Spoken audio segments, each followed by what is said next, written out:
नमस्कार विद्यार्थी मित्रांनो, welcome back to guidance group. आज आपण न्यूट्रिशन इन लिव्हिंग ऑर्गॅनिझम हा धडा अभ्यासणार आहोत. तर वळूयात आपल्या पहिल्या टॉपिककडे. सर्वात आधी आपल्याला माहिती असलं पाहिजे की न्यूट्रिशन म्हणजे काय.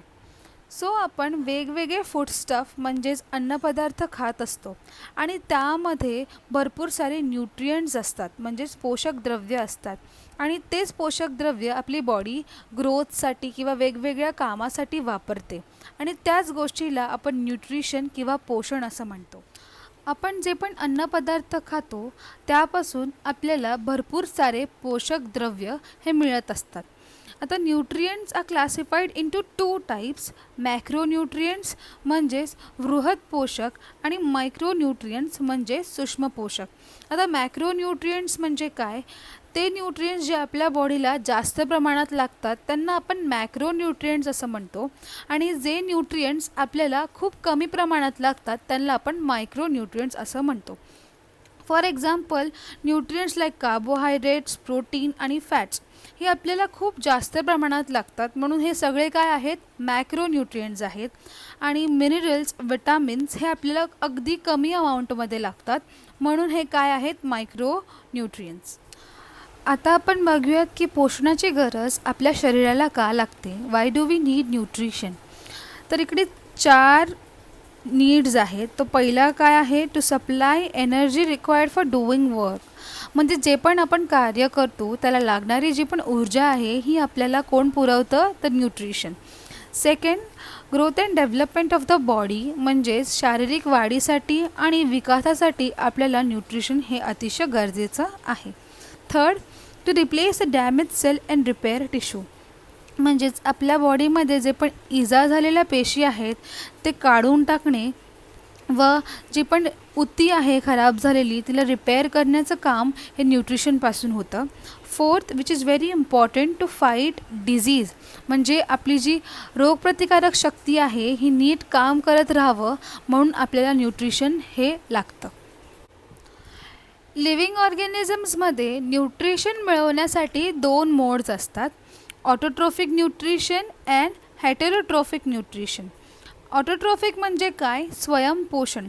मग देर आर सम ऑर्गॅनिझम जे स्वतःचं अन्न स्वतः बनवून स्वतःला नरिशमेंट देतात, and this type of nutrition is called as autotrophic nutrition. Heterotrophic nutrition म्हणजे काय? परपोषण. म्हणजे काही जे ऑर्गॅनिझम आहेत हे अन्न मिळवण्यासाठी दुसऱ्या ॲनिमल्स किंवा प्लांट्सवरती डिपेंड असतात, आणि या मोडला आपण हेटेरोट्रोफिक न्यूट्रिशन किंवा परपोषण असं म्हणतो.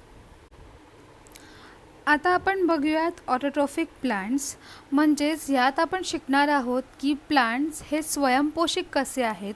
We all know that plant make their own food through the process call photosynthesis.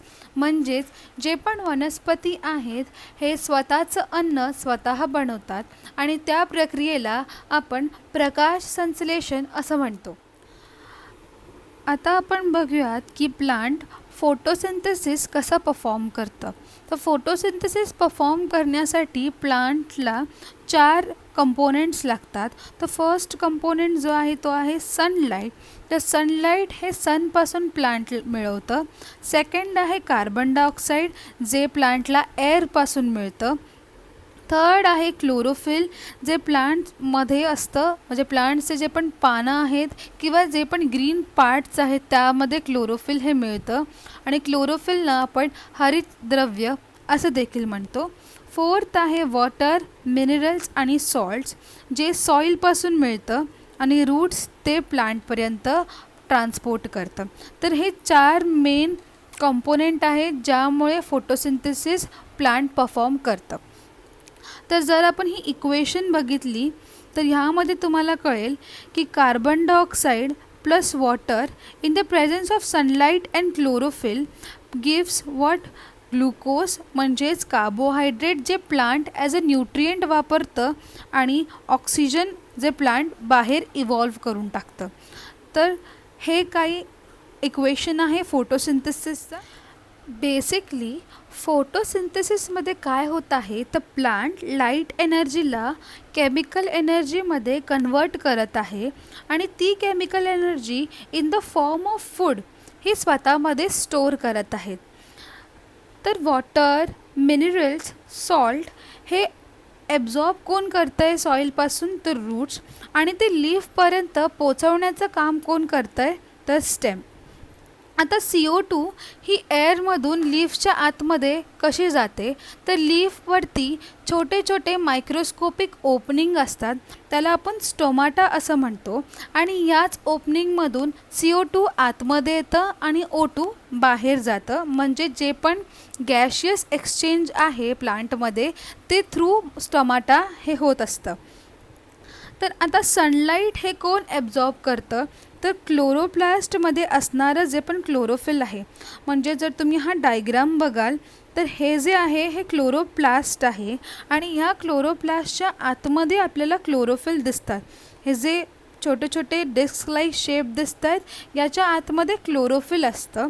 मग या क्लोरोप्लास्टला आपण हरित लवक असं म्हणतो आणि या हरित लवकाच्या आतमध्ये आपल्याला हरित द्रव्य हे मिळतं.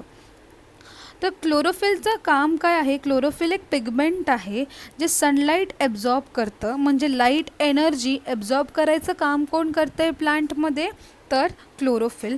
आणि with that energy plant carbon dioxide आणि वॉटरला इंटू फूड कन्वर्ट करतं आणि ह्या प्रोसेसमध्ये ऑक्सिजन इव्हॉल्व होतं.